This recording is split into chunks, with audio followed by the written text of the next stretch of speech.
Buenas tardes a todos y a todas y bienvenidos a este acto de presentación que está organizado por la Academia Malagueña de Ciencias y que generosamente comparte con nosotros, con la Facultad de Filosofía y Letras, porque estamos celebrando, como todos saben, el 50 aniversario de nuestra creación.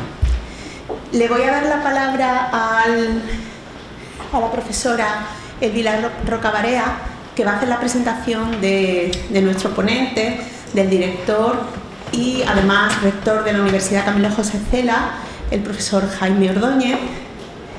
En la presentación de esta tarde realmente es bastante excepcional desde mi punto de vista, porque vamos a ver materialmente un producto de alta divulgación científica, en este caso divulgación de la historia en un sentido muy amplio, la historia en un sentido muy extenso, como ahora nos harán ver, y yo de verdad vengo muy feliz porque estoy absolutamente entusiasmada con este producto que llegó casualmente gracias a nuestro compañero Fernando Orellana y que esta tarde vamos a compartir todos. Le voy a dar la palabra a la profesora Elvira Roca para que haga la presentación del ponente. Muchas gracias. Muchas gracias, buenas tardes. Tengo que empezar agradeciendo a la Academia de Ciencias, a don Fernando Orellana, siempre su amabilidad y su disponibilidad para dar acogida a esta clase de iniciativas, ¿no? Y don Federico, al que no veo, sé que está ahí, que dirige la sección de Humanidades, como buen médico que es, de esta Academia de Ciencias. Y muchas gracias, decana, por estar aquí y tener a bien acompañarnos hoy. Para mí es una ocasión muy especial por varios motivos. Primero, porque como acaba de decir nuestra decana, pues van a ver ustedes qué extraordinario trabajo se presenta aquí. Y porque la persona que lo ha dirigido y lo ha hecho posible, pues es un hombre, don Jaime Olmedo Ramos, a quien yo admiro muchísimo en sus diversas facetas, como filólogo, como profesor, como investigador, en fin. Voy a glosar mínimamente algo de su trayectoria, que me lo dejo todo atrás, porque es imposible que yo ni siquiera, no lo voy ni a intentar, pero debo mínimamente, creo, procurar que se hagan ustedes a la idea, que es un privilegio escucharle y aprender de él y con él. Pues don Jaime es de Talavera, ciudad que ha tenido el buen gusto de nombrarlo hijo predilecto y ha hecho muy bien, y se licencia en Filología Hispánica con premio extraordinario y apuntaba maneras desde joven. Continúa su formación en Bolonia y hace una tesis muy interesante, Benedetto Croce e la literatura comparata nel Novecento italiano, y qué abandonados estamos de los italianos y los italianos de nosotros, ¿verdad?, desdichadamente en los últimos tiempos. Continúa su formación en gestión y patrimonio cultural en Harvard y en MIT, en Massachusetts. Forma parte de la dirección académica del Instituto Cervantes, se integra en la Complutense como profesor de literatura y desde 2002, y aquí llegamos a la parte mollar de lo que aquí nos reúne, se incorpora a la Real Academia de la Historia como director técnico.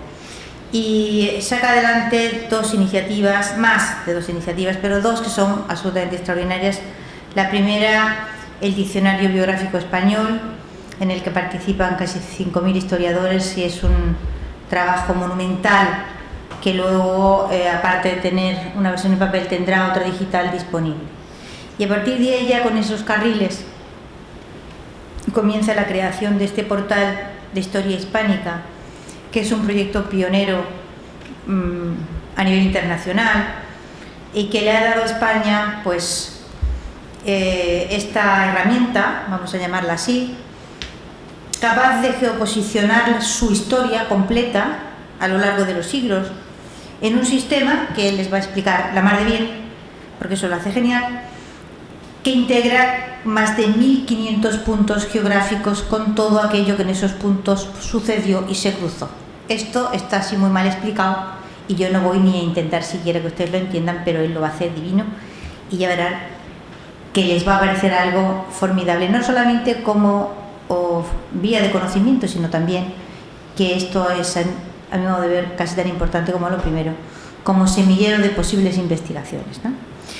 En el 24 pues se incorpora a la Universidad Camilo José Cela como rector, y en fin, yo no quisiera terminar sin destacar que Jaime es una persona extraordinaria por varios motivos, pero lo fundamental para mí, es que es un gran amigo y una gran persona y un gran profesional, pero es que es un hombre con 3 cabezas, aunque ustedes lo ven ahí que tiene una, pero no es verdad. Las otras 2 también están, aunque no se ven. Tiene una cabeza de filólogo y una muy buena cabeza de filólogo, pero es que luego tiene los filólogos, a veces para las filologías somos muy buenos, pero para las demás cosas no. Y él no, él luego tiene otra cabeza de técnico, de formidable técnico y capacidad técnica, que esto ya no nos suele acompañar. Y por si le faltaba algo, tiene otra cabeza de poeta. Así que entenderán ustedes que tan poliédrica situación genera envidias que nos ponen verdes a algunos, y a los que lo queremos no nos ponen verdes, pero nos provoca una gran admiración. Tiene muchísimas publicaciones, yo no voy ni a intentar siquiera, pero algunas son mis favoritas. Tiene un artículo preciosísimo que les recomiendo mucho, está el texto completo en internet, que se llama La corona y sus pueblos, acciones de cultura en el Nuevo Mundo, que es un artículo reciente, y otro del que hemos estado hablando precisamente en la comida, Todo Cervantes, la otra gran vindicación del 27, que es también otro de esos artículos para mi gusto, en fin, que alumbran una parte importante de nuestra literatura reciente. Lo que él va a hacer ahora, yo se lo he visto hacer antes, cuando lo presentó en el Palacio Oriente con Su Majestad presente, me pareció increíble la capacidad didáctica para explicar tan compleja herramienta y hacerla accesible para cualquier público. Es un honor de verdad tenerte aquí, Jaime. Muchísimas gracias por venir.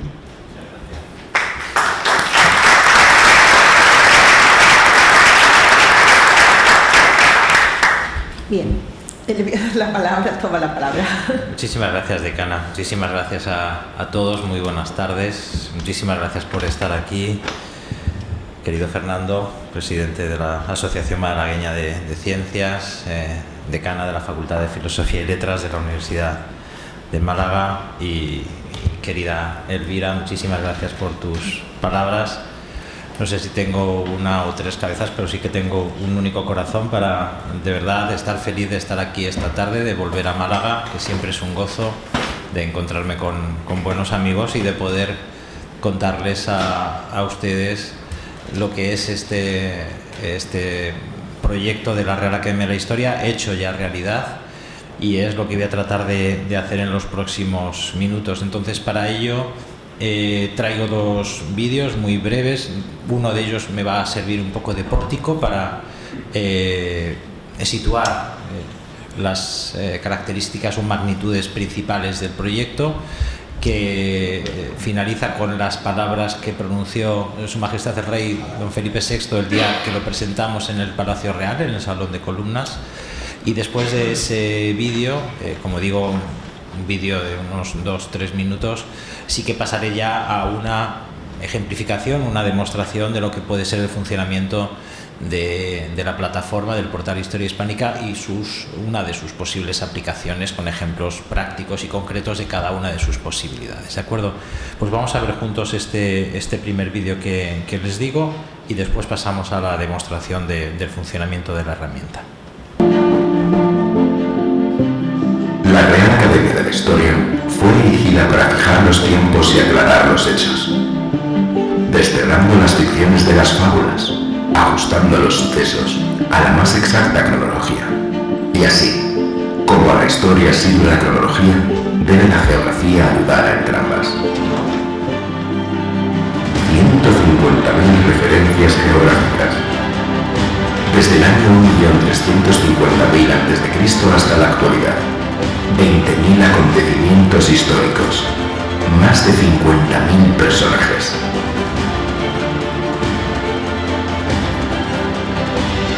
Encuentra personajes y hechos en lugares de los 5 continentes. la secuencia de la historia hispánica contada año a año. Posibilidad de búsquedas específicas por personajes, por hechos, por lugares y por temas. Todos estos contenidos, elaborados con el mayor rigor histórico, se muestran vinculados entre sí mediante un completo sistema de enlaces directos e indirectos que permite contextualizar acontecimientos y personajes. Sigue los pasos de los personajes y descubre su encuentro con otras trayectorias de su tiempo, estableciendo entre ellos una red de relaciones nunca antes mostrada. La historia del mundo no se entiende sin la historia hispánica. Con este proyecto, la comunidad hispánica es la primera del mundo en geoposicionar su historia en común.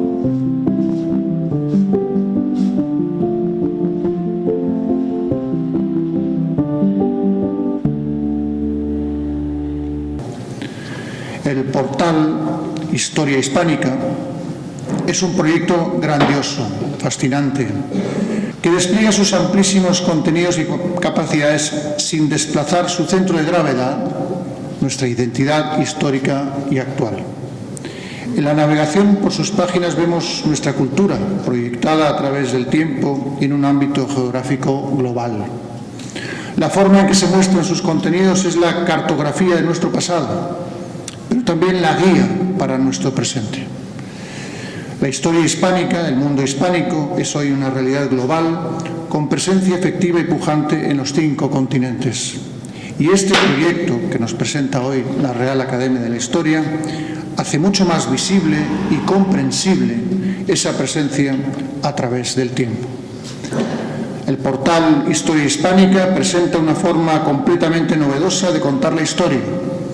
Estamos convencidos de que su ejemplo será seguido por otros países para mostrar y compartir su pasado, y nos enorgullece que una institución española como la Academia haya sido pionera en concebir y desarrollar un nuevo modelo de conocimiento que se difundirá a partir de hoy y que supone desde ahora mismo el lugar de referencia en Internet para conocer nuestra historia. Una nueva forma de contar la historia. Bueno, pues este es el primer vídeo que queríamos mostrar y que, como digo, es un poco el pórtico de lo que vamos a ver a continuación, que es una aplicación práctica de esto que se ha presentado brevemente ahí. Y por lo tanto, aquí es, como les digo, y expresaba con Elvira, es un altísimo honor el poder presentar esta tarde aquí, por la invitación de la Academia Malagueña de Ciencias, en este rectorado de la Universidad de Málaga, pues el último proyecto historiográfico y tecnológico de la Real Academia de la Historia, que es este gran portal que muestra, como estamos viendo aquí, geoposicionados y vinculados entre sí, los acontecimientos y los personajes de la historia hispánica. Es, como estamos viendo, un gran portal que muestra, en suma, la historia hispánica en su dimensión global. Fíjense la foto histórica que tiene el pasado de España, que tiene una presencia efectiva y pujante en el mundo del uno al otro confín. Hemos conseguido, como se decía, geoposicionar más de 150.000 referencias, unos 50.000 personajes y unos 20.000 acontecimientos en aquellas ubicaciones donde tuvieron lugar. En total, como decía, esas 150.000 registros geográficos que geolocalizan el primer Big Data histórico del mundo. Y a todos estos contenidos, que es lo que vamos a ver ahora en los próximos minutos, que son contenidos únicos por su cantidad y su calidad, podemos acceder de 3 maneras distintas. En primer lugar, haciendo zoom sobre cualquier área geográfica del mapa. Estamos acercándonos a Málaga, como ven ahí, y ven que esos puntos geográficos se van disgregando, se van atomizando a medida que hacemos zoom, y cuando pulsamos sobre cualquiera de esos registros, estamos en Málaga, nos da en la primera columna, como vemos ahí, el número de nacimientos, 299, el número de fallecimientos, 212, y el número de acontecimientos históricos aquí sucedidos ordenados cronológicamente. Y pulsando tanto en cada uno de los acontecimientos como en cada uno de los personajes, accederíamos bien a la biografía completa de los personajes, bien a la descripción completa de ese acontecimiento. Pero la otra forma de acceder a todo este contenido es a través de ese faldón inferior que nos permite búsquedas específicas por personajes, épocas, lugares o temas, lo que hemos llamado quién, cuándo, dónde y qué. Y tanto a unos como a otros contenidos podemos acceder a través de búsquedas sencillas, a través de descriptores normalizados, o podemos acceder a través de búsquedas avanzadas combinando libremente numerosos criterios entre sí. Si, por ejemplo, queremos buscar determinados personajes, accederíamos a esa zona de la pantalla que es la parte referente al quién, y ahí es donde están integradas todas las biografías que contienen más de 50.000 personajes, y son personajes que pertenecen a todos los ámbitos del conocimiento, no solamente la historia política o la administración, también las artes, las ciencias, las letras, la milicia, la religión, etcétera. Y aquí vemos todos los ámbitos de conocimiento en los cuales están distribuidos los personajes, y podemos también combinar libremente, como decía, numerosos criterios para acotar grupos de personajes determinados. Si, por ejemplo, quisiéramos conocer, dado el lugar en el que estamos y la institución que nos acoge, por ejemplo, pioneras de la medicina femenina en España, pues seleccionaríamos, por ejemplo, dentro del ámbito disciplinar el término médica o médico, y podemos ir sumándole criterios como, por ejemplo, el ámbito cronológico.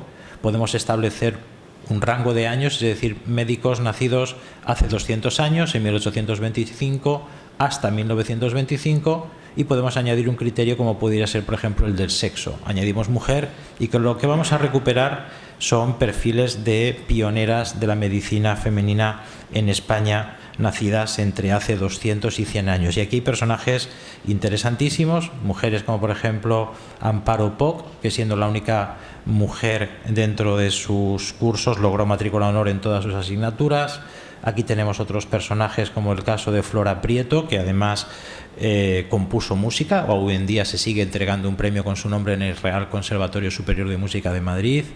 Tenemos casos como, por ejemplo, Aurora Villa Olmedo, que no solamente era la única especialista en su época en el estudio del estrabismo, sino que además logró récords nacionales e internacionales en determinadas disciplinas deportivas. O personajes como Polonia Sanz, que fue una pionera de la odontología a nivel mundial, y otros personajes sumamente interesantes, como estamos viendo ahí, Dolors Aleu, que junto con Martina Castells fueron las dos primeras mujeres en España en doctorarse en medicina, con una diferencia además de solo 3 días entre ellas, aunque la primera mujer en completar los estudios de medicina en España fue esta a la que estamos viendo, María Elena Maseras, pero por un problema administrativo tardó 4 años en obtener su título, ¿no?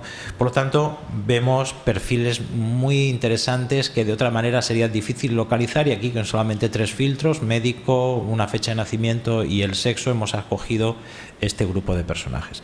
La segunda búsqueda que podemos hacer es por épocas cronológicas. Vemos desde la prehistoria hasta la edad contemporánea, podemos seleccionar cualquier periodo y dentro de cada periodo cualquiera de sus épocas. Aquí, por ejemplo, dentro de edad contemporánea tenemos todas las etapas historiográficas. Si escogemos restauración, tenemos, como estamos viendo aquí, el mapa de la Restauración española, integrado por 423 personajes vinculados con ese momento histórico y 2.330 acontecimientos.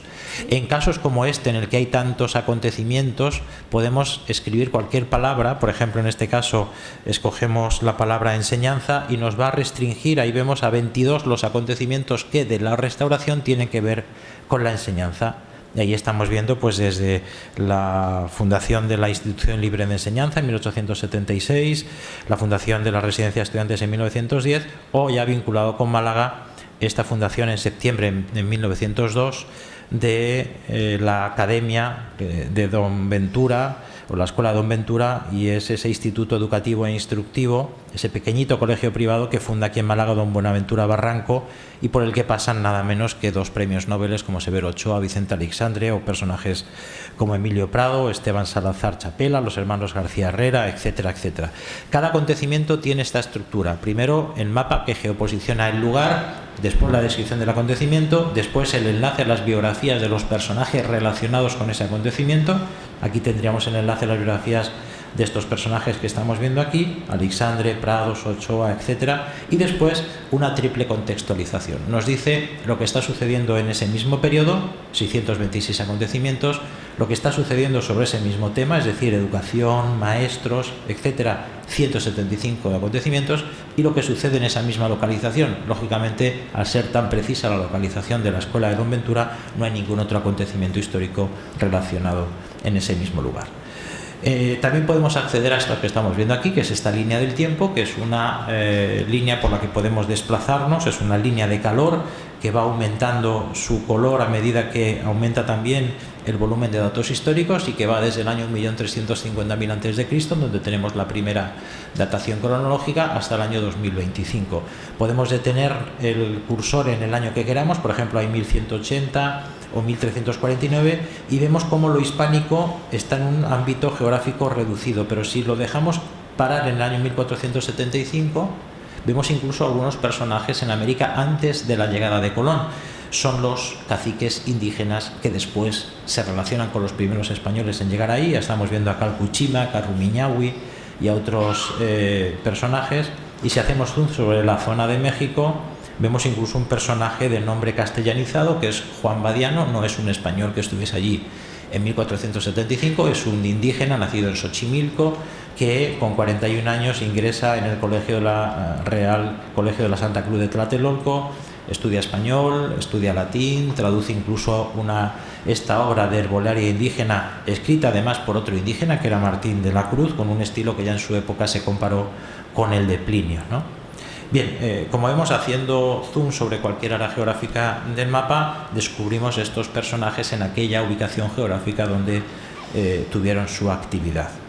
La otra manera de acceder a todos los contenidos, una vez visto los personajes y las épocas, es a través del dónde, es decir, en los lugares, ¿no? Y aquí podemos hacer búsquedas por la geografía física o la geografía política.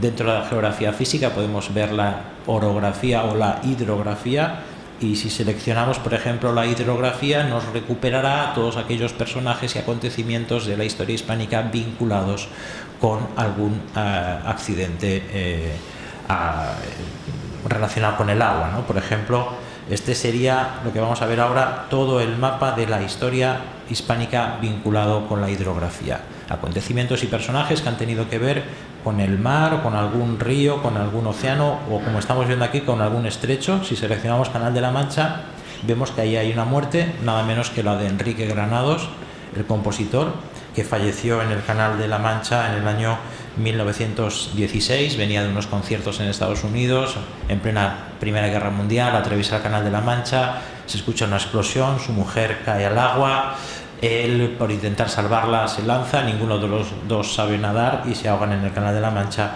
Y si seleccionamos, por ejemplo, ahí río Amazonas y vemos dos muertes, una de ellas, lógicamente, pues la de Francisco de Orellana, lo estamos viendo ahí, en 1546, y podemos seguir buscando acontecimientos que tengan su desarrollo en algún lugar de la hidrografía, como en este caso el Golfo de México. Si vamos al acontecimiento que datado el 9 de mayo de 1781, pues se habla precisamente de ese acontecimiento vinculado con un personaje que no podía faltar esta tarde aquí, que es nada menos que Bernardo de Gálvez, estando Manuel Olmedo entre nosotros y aproximándose el 250 aniversario de la independencia de Estados Unidos, pues accederíamos a la biografía de un personaje. Y la biografía de Gálvez nos permite mostrar cómo hemos distribuido la información dentro de los personajes. En primer lugar, como estamos viendo, hay un encabezamiento que recoge los datos biográficos básicos de cada personaje, el nombre, el título nobiliario, lugar de nacimiento, en este caso Macharabiaya, Málaga,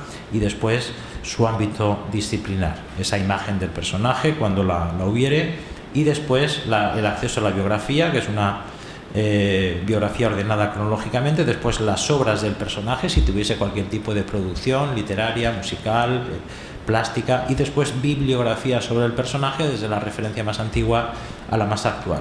Y esto es importante porque cada biografía va seguida del enlace a las biografías citadas en esa biografía y también el acceso a las otras biografías en las que se cita a este personaje. Por lo tanto, tejemos y reconstruimos la red de relaciones que un personaje estableció a lo largo de su vida. No solamente son biografías aisladas, sino que se muestran relacionadas. Y esta es una gran novedad. Hemos trazado y dibujado el itinerario vital de cada personaje para ver la movilidad que tuvieron en su tiempo.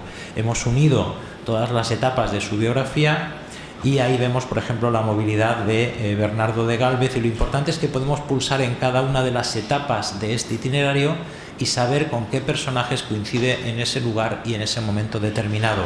Aquí estamos viendo, por ejemplo, personajes con los que coincide en La Habana y, por ejemplo, con el Marqués de la Concordia, y podemos activar esa segunda biografía, ese segundo itinerario, y ver los puntos de confluencia, de intersección, y luego el distinto desarrollo de esa biografía adicional, ¿no? Bien, el último de los ámbitos de búsqueda que podemos hacer es la búsqueda por temas. Ahí nosotros hemos predeterminado una serie de temas, numerosísimos temas, y basta con teclear, y hay una especie de autocompletado predictivo. Si tecleamos, por ejemplo, imprenta y activamos la búsqueda, nos van a salir todos los resultados, todos los personajes, todos los acontecimientos vinculados con la imprenta. Estamos viendo ahí el mapa y, por ejemplo, vemos ahí un punto en el Océano Pacífico. Si pulsamos en él, nos dice que ese es el lugar de muerte de Francisco Blancas de San José, que es el primer impresor en Filipinas, autor de este arte y reglas de la lengua tagala, que fallece en ese punto del Océano Pacífico cuando regresaba a México en el año 1614. Pero si recuperamos la lista de personajes que vemos ahí, pues tenemos 157 personajes vinculados con la imprenta. Ahí están los grandes impresores españoles, Fadrique de Basilea, Arnau Guillén de Brocar, Jorge Cozzi, los Kronberger, etcétera. Pero no solamente impresores, sino también personajes importantes en el desarrollo de la imprenta, como pueda ser, por ejemplo, en este caso, Antonio de Mendoza y Pacheco, primer virrey de Nueva España y un personaje clave en la llegada de la imprenta al Nuevo Mundo. Aquí tenemos a la figura de Antonio de Mendoza y Pacheco, que tuvo una carrera política y diplomática en Flandes y en el Imperio. Ahí le vemos la relación con otros personajes de su tiempo. Y si accedemos a su itinerario vital, vemos, como les decía, toda esa acción política y diplomática en Flandes y en el Imperio, con una embajada en Inglaterra, después de la cual marcha a América siendo designado primer virrey de Nueva España, y es allí en la Ciudad de México donde, con la colaboración del primer arzobispo de la Ciudad de México, Fray Juan de Zumárraga, y un cajista italiano enviado por Kronberger, Giovanni Paoli, establecen en la Ciudad de México la primera imprenta del Nuevo Mundo, y lo establecen en ese edificio que estamos viendo ahí, en la llamada Casa de las Campanas de la Ciudad de México, muy cerca del Zócalo. Porque cuando geoposicionamos un acontecimiento podemos hacer zoom sobre el mapa, pasar a esta vista satélite e identificar el lugar exacto en el que ese acontecimiento está geolocalizado. Podemos superponer a la trayectoria de Antonio Mendoza la del obispo Zumárraga o la del cajista italiano Giovanni Paoli, y vemos cómo confluyen esos itinerarios vitales en ese punto exacto en el que tuvo lugar el establecimiento en 1539 de la primera imprenta en el Nuevo Mundo. Pues bien, esto es lo que podemos lograr con el faldón inferior, pero en ese cajetín superior de búsqueda podemos poner cualquier texto, y si ponemos, por ejemplo, Academia Malagueña de Ciencias, pues nos aparecen 23 biografías vinculadas con la Academia Malagueña de Ciencias. Se geoposiciona ahí, como estamos viendo, el acontecimiento, lo estamos viendo en Málaga, y se nos dice que el 6 de octubre de 1872 pues, se establece la Academia Malagueña de Ciencias, y se da enlace, ahí lo estamos viendo, a todos los personajes vinculados con ella, y ahí, haciendo zoom sobre el mapa, pasamos a la vista satélite y se geoposiciona exactamente el lugar, y ahí estamos viendo a Orueta y a otras biografías de personajes relacionados. Bueno, pues esta es una pequeña muestra de todas las capacidades que tiene el portal Historia Hispánica, con el que, como decía Elvira Roca al principio, España logra ser el primer país del mundo en tener geoposicionada su historia. Muchísimas gracias.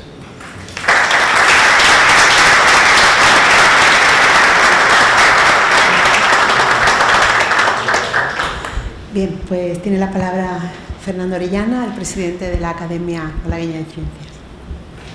Muy bien. Muchas gracias, decana, gracias, rector, gracias, Elvira, señoras, señores, académicos, académicas. Es realmente un privilegio poder conocer de primera mano hoy en Málaga esta maravilla. la historia de España es un tesoro en parte que sigue escondido, pero que gracias a esta impresionante herramienta que hoy nos están presentando, pues es un tesoro multiplicado exponencialmente para poderlo compartir con todo el mundo y de manera libre y gratuita. Yo creo que si se cuestiona permanentemente que si las academias deben existir en el siglo XXI o no, este trabajo del profesor Olmedo y de la Academia de la Historia, pues yo creo que demuestran que podemos seguir siendo útiles a la sociedad en el siglo XXI. Y el acto de hoy también a mí me simboliza la combinación, la simbiosis entre la universidad pública, la universidad privada de calidad, no cualquiera, y multiplicada, y la sociedad civil y la academia.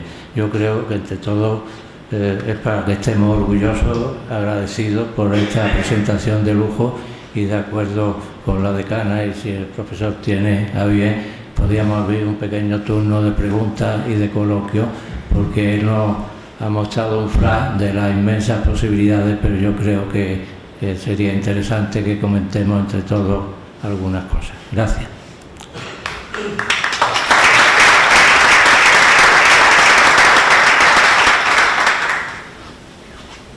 Pues yo quiero romper el hielo. Tengo que reconocer que anoche, por curiosidad, entré en el portal, yo no lo conocía y me cautivó hasta más de las 2 de la mañana. Esta mañana se lo comentaba a mi equipo que hemos tenido reunión y me pareció absolutamente fascinante.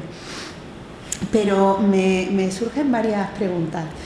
¿Qué banco de datos sustenta todo este caudal de información que se vierte en la plataforma? Esa sería una de las preguntas. Y luego, ¿cuántas personas y cuánto tiempo hay detrás de este proyecto? Porque esto es una obra magna y el volumen de perfiles muy variados, que sí que me gustaría identificarlos un poco, porque he visto también que hay mucho documento paleográfico, ¿no? Hay mucho documento que ha necesitado un tratamiento filológico de historia de la lengua, pero en fin, quiero ver un poco las tripas de lo que es la herramienta. Pues muchísimas gracias, decana. Efectivamente, lo decía en Petit Comité el rey después de la presentación, decía que era adictivo en el sentido en que uno sabe dónde empieza y a los minutos está en otra parte del mundo, viendo otra época distinta, un personaje muy diverso de aquel por el que empezó a hacer la búsqueda, porque efectivamente uno se deja llevar y puede hacerlo de esa manera más lúdica, que es haciendo zoom, navegando sobre el mapa o haciendo búsquedas de cualquier tipo, ¿no? Pero efectivamente hemos pretendido que un contenido de gran rigor historiográfico se muestre de una forma casi lúdica para que sobre todo las nuevas generaciones, muy familiarizadas con la cartografía digital, todos manejan Google Maps, están muy familiarizados con los GPS, etcétera, pues tengan acceso a un contenido de calidad. Aquí hay más de 60.000 páginas de texto debajo, ¿no? Y lo hagan de una forma, como decía, pues casi lúdica, casi muy ligera, navegando, surcando un mapa, muchas veces sin ser conscientes de, como digo, todo ese bagaje historiográfico que hay detrás. Y ese bagaje historiográfico es lo que consulta la decana. Está integrado sobre todo por dos grandes bases de datos. Y una base de datos de personajes que proceden del Diccionario Biográfico Español que comentaba Elvira Roca al principio. Ahí la academia hizo un trabajo que se materializó en una edición tradicional o en papel en 50 volúmenes. Lo que pasa es que aquello fue un punto de partida sobre el cual se ha ido aumentando, y cuando hablamos de un diccionario biográfico español no hablamos de un diccionario biográfico peninsular, no hablamos solamente de personajes vinculados con el ámbito peninsular, sino también todos aquellos personajes que nacieron en aquellos territorios que formaron parte de la monarquía hispánica durante el tiempo en el que esos territorios pertenecieron a la administración española. Entonces hay toda una base de datos que está integrada por esos personajes del diccionario biográfico, y hay otra parte de acontecimientos que procede de otra base de datos que creó la academia que es un atlas cronológico de la historia de España. Se hizo una selección de acontecimientos relevantes en la historia de España desde el año 1.350.000 a.C., que es cuando tenemos el primer resto homínido en la península, y de ahí todos los acontecimientos clave que han ido jalonando la historia de España en distintos ámbitos. Ya os digo que no es un diccionario de historia política, no es un proyecto solamente vinculado con la administración, hay elementos, como decía, de otras disciplinas. Entonces, la clave fue cruzar ambas bases de datos, ¿no? Porque en la redacción de los acontecimientos que tenía registrada la Academia de Historia aparecían mencionados personajes, y en las biografías de esos personajes aparecían mencionados acontecimientos. Entonces, la dificultad estuvo en ensamblar esas dos bases de datos, hacer que las dos bases de datos fueran consistentes, y de ahí surge esa información cruzada que estamos viendo. Por eso podemos acceder a un acontecimiento que nos informa de las biografías de los personajes que participan en él, o podemos acceder a la biografía de un personaje y nos muestra esa triple contextualización de los acontecimientos que están teniendo lugar en esa misma época, en ese mismo lugar y sobre ese mismo tema, ¿no? Entonces, del cruce de esas dos bases de datos surge, digamos, esta información. El reto era todo esto mostrarlo de una forma que el usuario no percibiera la complejidad técnica que podía haber debajo. Yo creo que estamos en un momento en que la técnica tiene que estar al servicio de los contenidos, es decir, la tecnología es un medio, no es un fin, y por lo tanto no creo que estemos en un momento en el que haya que hacer alarde de complejidad técnica, sino todo lo contrario, ocultar esa complejidad. El que lo elabora sabe cuál es y sabe que existe, pero el que lo usa no tiene por qué verse enmarañado en una compleja herramienta, ¿no? Por eso aquí tratábamos de mostrar de una forma limpia, de una forma muy nítida, los personajes, los contenidos, y con un nivel de profundidad que depende del que quiera el usuario. El usuario puede ver satisfecha su consulta con la primera línea de una biografía, donde están los datos biográficos básicos de un personaje, puede querer algo más y por lo tanto acceder a la lectura de la biografía, puede querer algo más y ahí tiene todo ese registro bibliográfico sobre el personaje que le va a dar una pista de por dónde seguir profundizando en el conocimiento de ese personaje, y puede incluso, como decía yo antes, reconstruir esa red de relaciones que un personaje teje a lo largo de su tiempo, y que por lo tanto el conocimiento completo de un personaje o de una época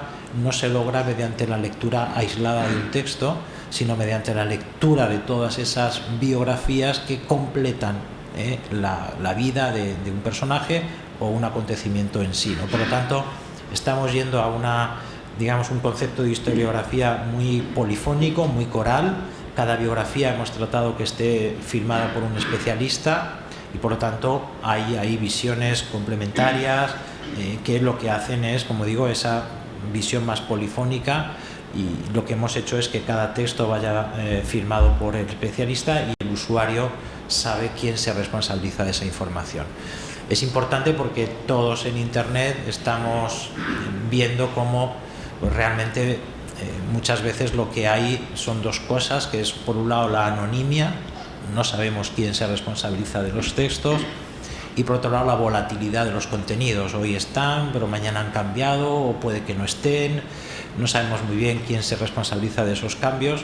Aquí ofrecemos unos contenidos, como decía el profesor Orellana, gratis, de acceso libre para todo el mundo en la página de la Academia de la Historia, pero estables y autorizados. Es decir, estos textos nadie los puede tocar más que su propio autor, y están autorizados porque el usuario, un chico, un estudiante o un investigador, sabe quién firma cada una de estas biografías y de estos contenidos, y por lo tanto creemos que con una herramienta de este tipo luchamos contra dos de los principales males que hay en Internet, que es la anonimia y la volatilidad de los contenidos.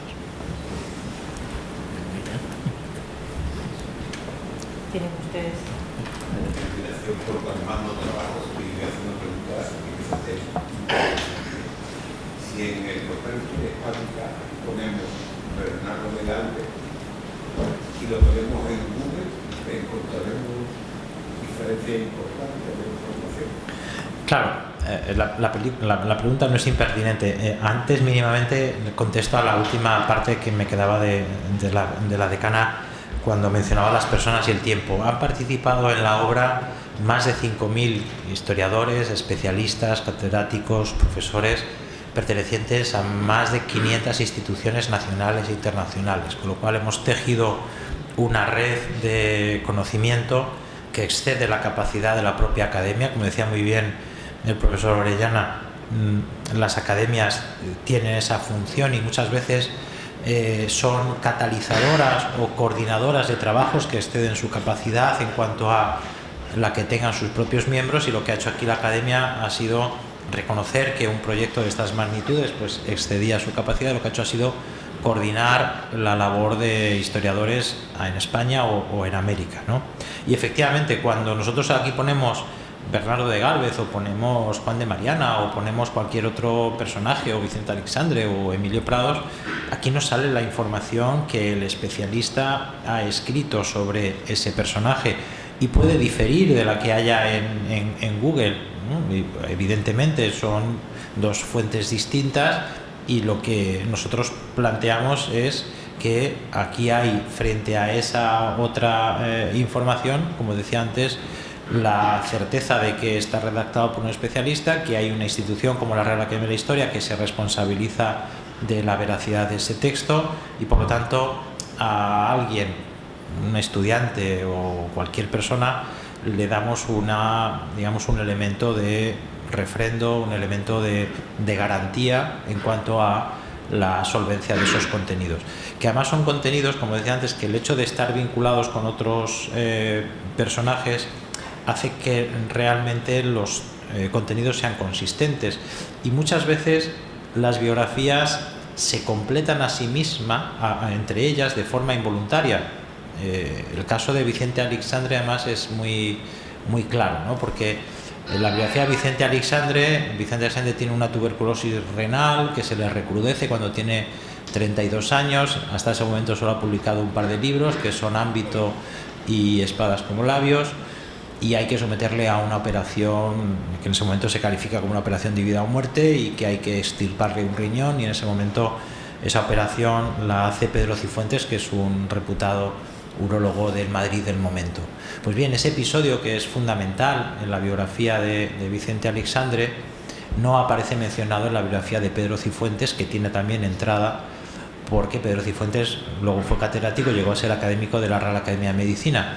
Pero gracias a este cruce de información, cuando alguien accede a la biografía de Pedro Cifuentes, se le indica que este personaje está citado en la biografía de Vicente Aleixandre. Y cuando acuda a la biografía de Vicente Aleixandre para descubrir por qué razón, va a encontrar que Pedro Cifuentes salva la vida a un joven poeta que en ese momento tenía un par de libros publicados y que luego llega a ser premio Nobel en el año 77. Pero quiere decir, es una manera de complementar las biografías y añadir datos sin tocar los textos originales de los autores, gracias a esta reconstrucción de la red que decía yo antes, de relaciones que los personajes establecen entre sí. Y esto es importante porque, como digo, ni siquiera el propio autor de la biografía de Pedro Cifuentes conocía este dato, porque Pedro Cifuentes no guarda memoria y no consta en los archivos que operase y salvase la vida a un joven poeta madrileño de 32 años. Solo que gracias a que ese dato aparece en la biografía de Vicente Aleixandre podemos reconstruirlo. O el caso de Juan Ramón Jiménez, que marcha a Sevilla a estudiar pintura cuando tiene apenas 15 años con Salvador Clemente, un pintor que tiene en su historia como gran timbre de honor el hecho de que Juan Ramón pasase por su taller a aprender pintura. Eso consta en la biografía de Juan Ramón Jiménez, no consta o no constaba en la biografía de Salvador Clemente, y enriquece la biografía de Salvador Clemente el enlace que se establece entre ambas biografías cuando profesor y discípulo vuelven a reencontrarse más de un siglo después, gracias al portal Historia Hispánica, cuando sus biografías aparecen de nuevo conectadas, ¿no? Entonces, esa conexión es lo que decía yo antes, que genera a veces estas sorpresas, estas adicciones, el hecho de ir saltando de una en otra biografía para ir descubriendo cosas como estas, ¿no? Enhorabuena por este proyecto. Este proyecto ha sido pensado y diseñado seguramente desde hace tiempo y desde luego antes de que la inteligencia artificial entrara ¿cuál es el presente o en todo caso el futuro desde esta perspectiva nueva de la inteligencia artificial? Y luego una segunda pregunta que tiene que ver con este famoso tema de Cederio, de cuánto hemos perdido de conocimiento por culpa de la información, ¿no? No literalmente, ¿no? Sí. Y como todo gran proyecto de Big Data tiene riesgos y tiene peligros, ¿no? Y nos podía brevemente advertir de si existen estos peligros, ¿no? Muy bien. Es interesantísima la cuestión porque lo recuerdo casi lo recuerdo muy nítido desde el punto de vista personal, porque casi fue presentar el proyecto en el Palacio Real con los Reyes y empezar a escuchar que algo que se llamaba ChatGPT empezaba a invadirnos a todos y empezaba a surgir aquella realidad que hoy ya es mucho más generalizada, que es la inteligencia artificial. Bien, precisamente es el próximo paso que va a tener que tomar el portal Historia Hispánica es incorporar inteligencia artificial. ¿Cómo lo vamos a hacer o cómo se va a hacer? Si se dan cuenta, aquí hemos ido buscando y accediendo a la información, desplegando una serie de menús, utilizando una serie de términos descriptores predeterminados, rellenando en una serie de casillas, año de finalización, año de nacimiento, etcétera. La manera en la que de forma más fiable se va a poder integrar la inteligencia artificial en el portal Historia Hispánica es mediante un chatbot, es decir, mediante un cuadro de diálogo en el que el usuario no tenga que ir escogiendo médico, médica, fecha de nacimiento tal, sexo, mujer, sino que simplemente le diga: muéstrame las mujeres médicas nacidas en España hace 200 años. Y mediante esa sintaxis, mediante ese prompt que se llama, poder la base de datos recuperar esa información. No es una inteligencia artificial generativa, porque no va a generar nada distinto a lo que ya contiene la base de datos, porque en la Academia de la Historia, lógicamente, no se puede permitir ni siquiera un margen de alucinación, que es el término, que no es un término coloquial, es un término técnico que indica cuando la inteligencia artificial generativa se inventa cosas. Lógicamente aquí una institución como una academia no puede manejar esos márgenes de incertidumbre, pero sí es verdad que si se consigue integrar bien ese chatbot que restrinja su respuesta a los contenidos y solo los contenidos que están en el portal Historia Hispánica, facilitará la interacción del usuario con la plataforma y ya no tendrá que ir accediendo a los contenidos a través de esas interfaces que son esos menús de búsquedas, esos descriptores predeterminados, ¿no? Y luego en la parte referente a los datos y la información, es verdad que aquí hay muchísimos datos y, como decía yo antes, es el primer Big Data histórico del mundo. Estamos en ese sentido siempre acumulando Big Data, pero lo hacemos sobre datos contemporáneos, y aquí lo que tenemos es un gran Big Data histórico con datos, como decía, desde el año 1350.000 a.C. y cada biografía está trufada de datos. Hemos desplegado la de Gálvez y en cada biografía pues hay información de los padres de un personaje, de su esposa, de sus hijos, de otras cuestiones menores, numerosísimas fechas. Es decir, a partir de aquí se pueden crear, no sé, se me ocurre ahora, por ejemplo, imagínense mapas de calor sobre zonas de conflicto histórico. Es decir, podríamos pedirle a la inteligencia artificial que a partir de los datos que están contenidos aquí nos seleccione en el mapa mundi cuáles han sido las áreas geográficas que han tenido, por ejemplo, una mayor actividad bélica en tal o cual momento, en tal o cual periodo, o cuál ha sido la edad media de fallecimiento, por ejemplo, de la jerarquía eclesiástica española en el siglo XVIII, o cuáles han sido los lugares de nacimiento para personas vinculadas con la ciencia, por ejemplo, en la primera mitad del siglo XX, o cuáles han sido, no lo sé. Estoy haciendo improvisaciones de datos que podríamos requerir. Lógicamente, a partir de esos datos, ya luego la información es la que dependerá de la capacidad del usuario. Hubo un momento, sobre todo, ¿verdad, Elvira?, en el que en la filología había tesis doctorales que eran pues no sé, las fuentes petrarquistas de la Celestina, y era acumulación de referencias que procedentes de Petrarca se podían rastrear o espigar en la Celestina, y eso era una tesis doctoral. Es decir, había muchísimas investigaciones que eran simplemente acumulación de datos y que dejaban la mies preparada para hacer gavillas para que viniera otro y explotase esos datos. Ahora ya el acceso a los datos no es, digamos, un elemento meritorio. Lo que es meritorio es ser creativos, conseguir con estos datos accesibles a todo el mundo lograr una interpretación novedosa, lograr una interpretación brillante, hacer un uso, digamos, pues inteligente, relacional de estos datos, cruzando con otra serie de contenidos, ¿no? Entonces yo creo que el reto está precisamente en hacer ese uso mucho más creativo de los datos, porque efectivamente ya los datos o el acceso a ellos no es un fin en sí mismo, sino un medio para lograr una investigación de mayor calado. Manuel. Sí, lo primero que tengo que decir que es una obra impresionante. Me recuerda aquella anécdota de San Agustín cuando empezó a intentar meter el océano, ¿verdad? Y esto, pues gracias a Dios, pues se ha conseguido. Crea un grave problema. Ya pues ahora a poner en pasa, como siento. Pero en fin, dos preguntas concretas. No he captado bien.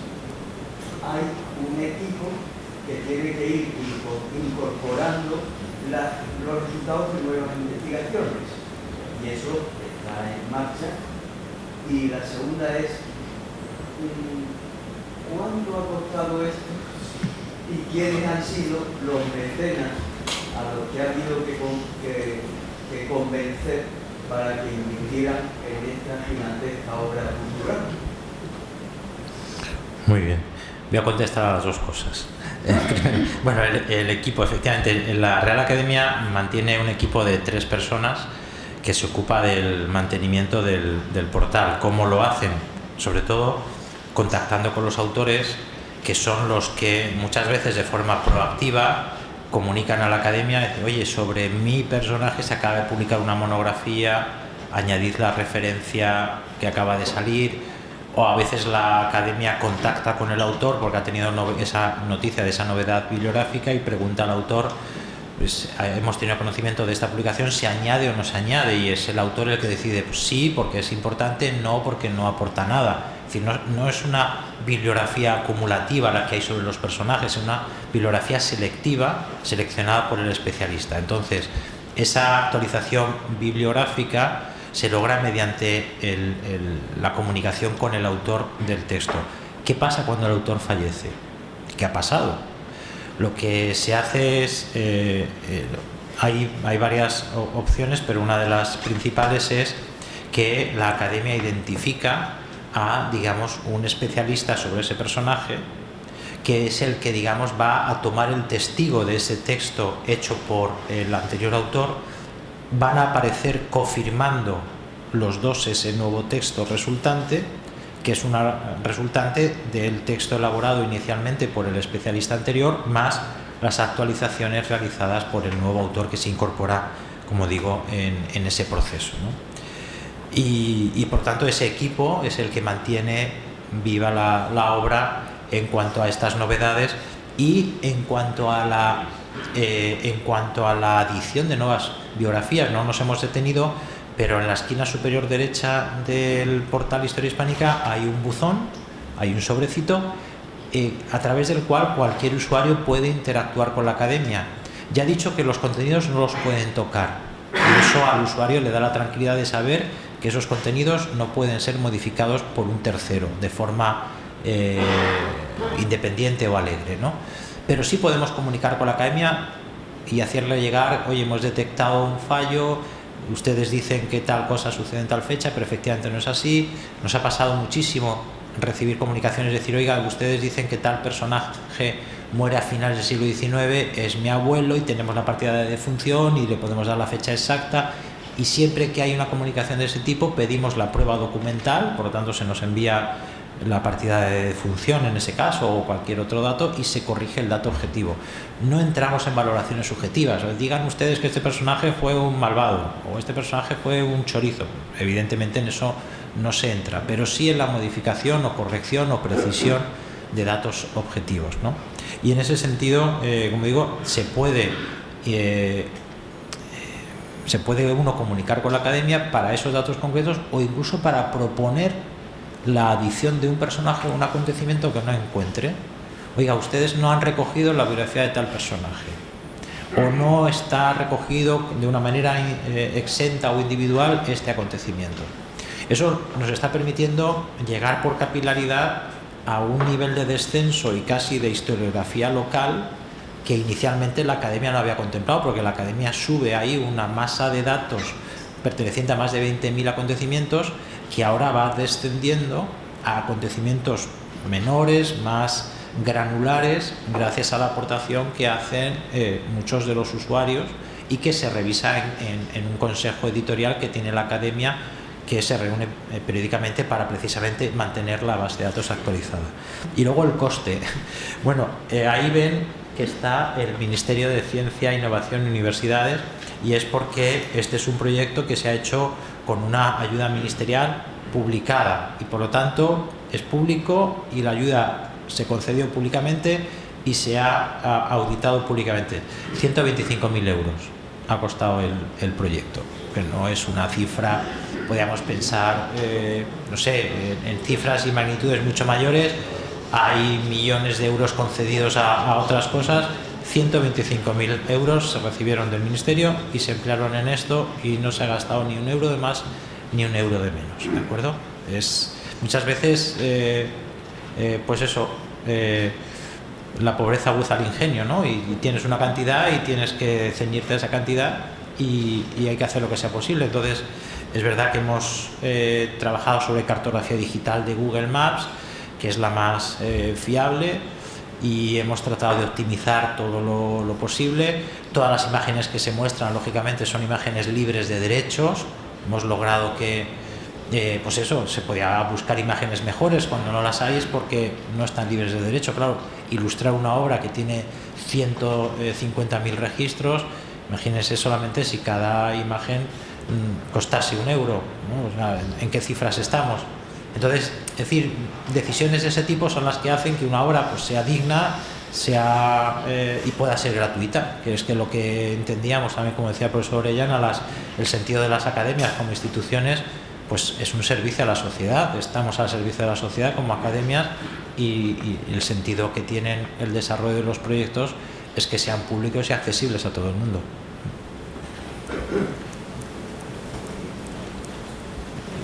Allí al fondo, sí. Admirable y necesario este trabajo. Yo me pregunto lo siguiente, en relación con la ventana, ¿En relación con? los datos y el filtrado de los datos y la fiabilidad de los datos. Eso por un lado. Por otro, ¿qué criterios se han seguido desde ese punto? Y también en cuanto a el criterio que se ha seguido para establecer los enlaces, que si no se controla bien, pueden darle también a la presentación un sello en los medios.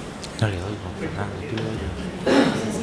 Para establecer los vínculos de los lazos. ¿Qué criterios se han seguido para el crecimiento de los vínculos? Los vínculos entre personajes. Es que me asiste la profesora Roca porque no oía bien, perdón. Dígame.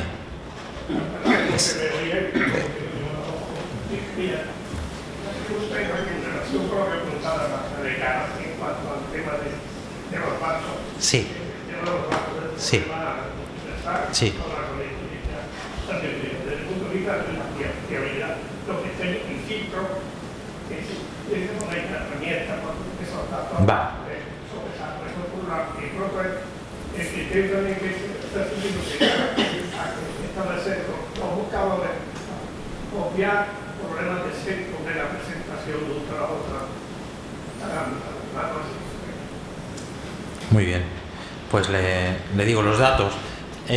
Nosotros hemos contado con, lógicamente esta es una obra, como decía yo antes, que excede las capacidades de cualquier institución, no solo de la Real Academia de la Historia, si hubiera decidido acometerla con sus únicos medios a través de su corporación. Lógicamente, la Academia cuenta con un cuerpo también de académicos correspondientes en España, cerca de 400 académicos correspondientes que están en distintas provincias, y lo que hizo la Academia es iniciar una fase inicial de acumulación de datos de distintas formas. En primer lugar, se hizo un vaciado sistemático de obras de referencia de todos los ámbitos del conocimiento, es decir, una historia de la ingeniería española, se volcaron todos los datos de personajes y acontecimientos mencionados en ella. La economía y economistas españoles de Fuentes Quintana, se volcó entero los 7 volúmenes para extraer de esa obra todos los nombres de los economistas y los acontecimientos vinculados con la economía en ese ámbito. Historia del arte, milicia, cualquier tipo de obra de referencia manual se volcó en la base de datos en una labor rutinaria y árida, pero necesaria. A su vez, se consultó, hablaba yo antes de 500 instituciones, para que nos enviasen listados de personajes que, perteneciendo a esas instituciones, no debieran faltar. Por ejemplo, las academias hispanoamericanas de la historia. Les pedimos que nos enviaran desde aquellos lugares el listado de personajes que a su juicio no deberían faltar y quién sería el biógrafo idóneo para acometerlos. Congreso, Senado, imagínense, mandamos y pedimos que nos diesen las listas de los presidentes de las Cortes, por ejemplo, y reales academias, ministerio en cuanto a premios nacionales, y a veces nos dábamos cuenta de que un personaje iba alcanzando una categoría especial cuando venía propuesto por una Real Academia, imagínense, por las Cortes, por ejemplo, por hablar de Cánovas, ¿no? Director de la Real Academia de la Historia, pero además venía propuesto por otras Reales Academias, venía propuesto también por alguna instancia institucional, etcétera. Entonces, un personaje va configurando su propia importancia a partir de esa procedencia de datos, y siempre son datos que proceden, como digo, o bien de fuentes autorizadas o bien de instituciones de referencia en cada ámbito. Y por último, lo de los sesgos en los buscadores. Cuando la Academia cometió este proyecto, a cada autor le solicitó la elaboración de la biografía, es decir, no son biografías a base de refritos, son textos elaborados ex nihilo, son textos elaborados ex professo para este proyecto, y por lo tanto a los especialistas les pedíamos que lo elaborasen de acuerdo con unas normas o pautas de redacción, y en esas normas o pautas de redacción se omitía cualquier valoración subjetiva sobre el personaje. Hay procesos de elaboración en las que la Academia leía los textos, si tenía que comunicar de nuevo con el autor para solicitarle que omitiese cualquier valoración subjetiva, lo hacía, y por lo tanto hemos tratado de que los textos no contengan ese tipo de valoración, y por lo tanto los sesgos son los menos posibles. Siempre hay sesgos, a veces involuntarios, en lo que se dice o en lo que no, o en lo que deja de decirse, ¿no? Pero bueno, eso, como cualquier trabajo humano, es perfectible y por lo tanto siempre es parcial, ¿no? Pero hemos logrado que precisamente ir a redacciones muy asépticas, una historia muy factual, muy vinculada con los hechos y lo más alejada posible del subjetivismo. Sí. Creo que estaba Rafael antes.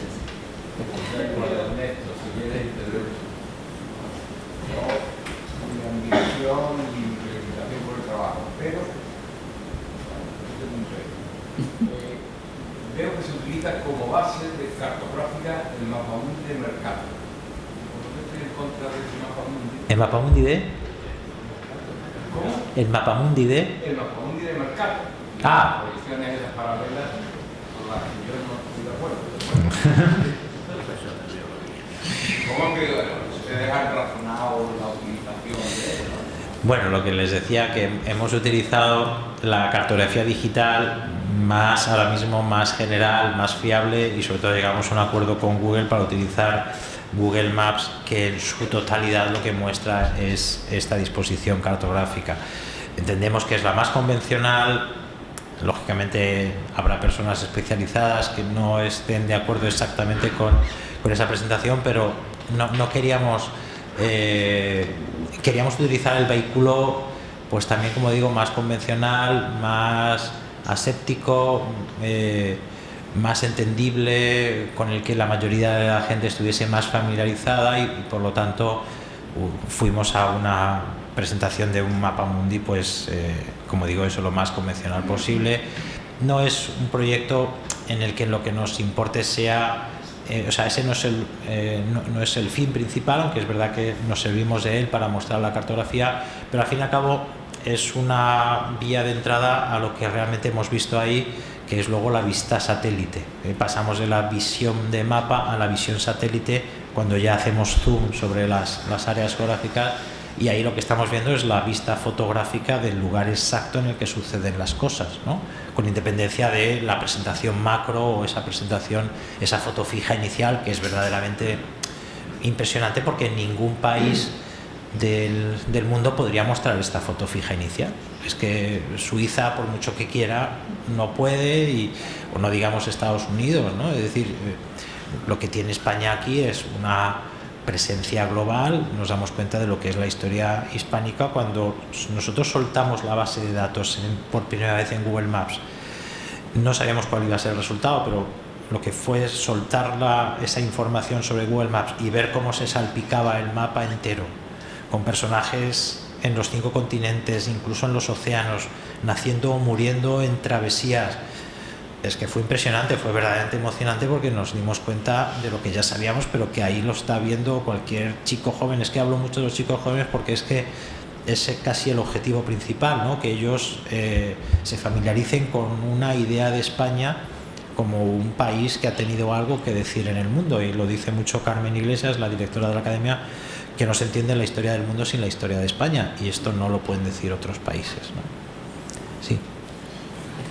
Mi más sincera enhorabuena, me ha encantado y seguro que pasará una noche como Sara dándole vuelta. Y lo del tema del buzón, que pueda haber aportaciones. Totalmente, sí. Magnífico. Imagino que en algún nivel se separará la capilaridad, porque no se puede llegar, tendrán algún criterio. Si puede comentar algo sobre eso. Sí. Y el último comentario es: ¿lo han parado en algún momento reciente, digamos 1950, 2000 o algo así? Vale. Empiezo por el final. ¿Dónde está detenida la obra? La obra está detenida, o sea, no hay una fecha, digamos, en la que cae la barrera. Sí es verdad que en la obra solo están personajes fallecidos.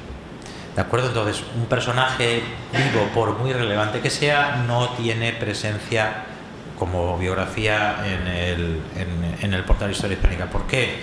Pues porque tendemos, como decía Sófocles en las Traquinias, que hasta el último momento de nuestra vida no podemos saber si hemos sido felices o desgraciados, ¿no? Entonces, por mucho que nos parezca una vida exitosa, pues habrá que esperar al final, porque a veces incluso la muerte califica la propia vida, y hemos visto como muchas trayectorias que parecían exitosas se han truncado al final, y entendemos que una biografía es perfecta cuando ha finalizado y se ha redondeado. Por lo tanto, los personajes que se incorporan son personajes que han fallecido, pero si fallecen ayer, se tratan de incorporar mañana, porque lo que tenemos son biografías escritas sobre personajes vivos, a falta precisamente de ese remate final, ¿no? Por lo tanto, en cuanto a personajes, solo se incorporan personajes fallecidos sin ningún límite más que la propia muerte. En cuanto a los acontecimientos, tratamos de que esté la base de datos actualizada, con un riesgo, es verdad,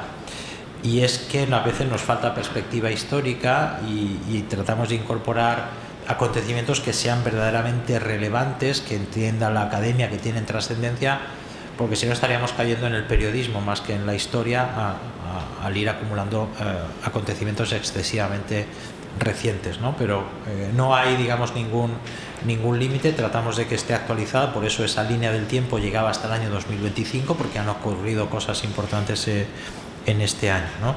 Y luego el nivel de capilaridad.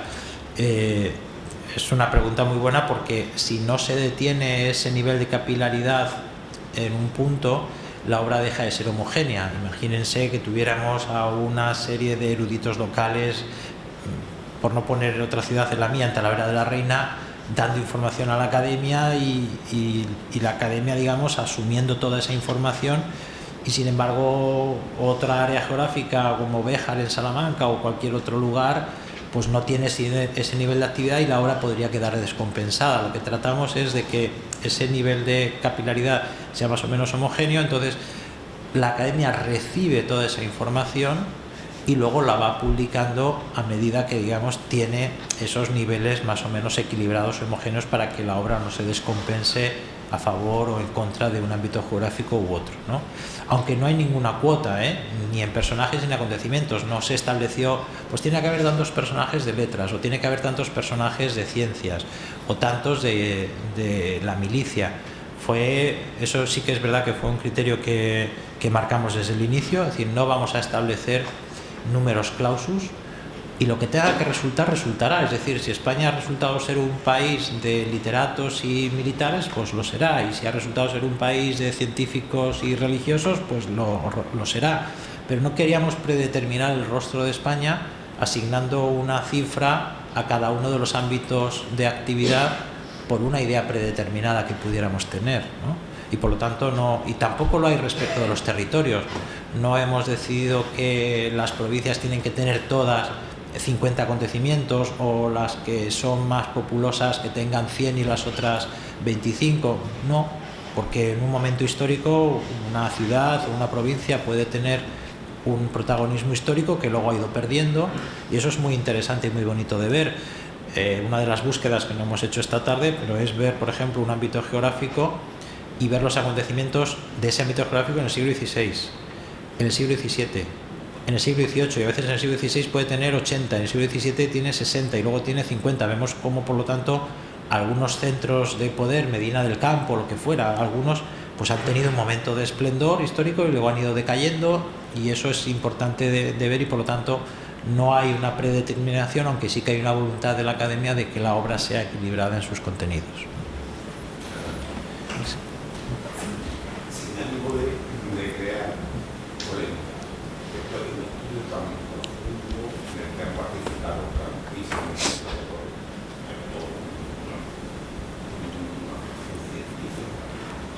¿Cómo considera usted que se hagan leyes sobre la memoria histórica? Sí.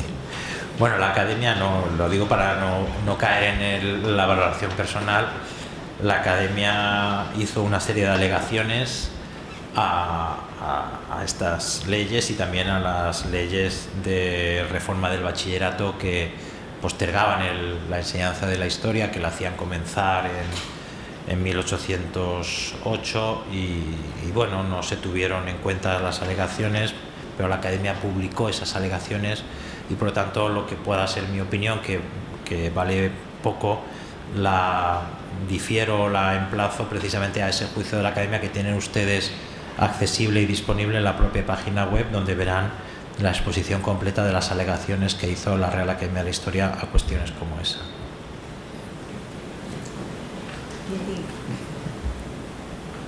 Sí.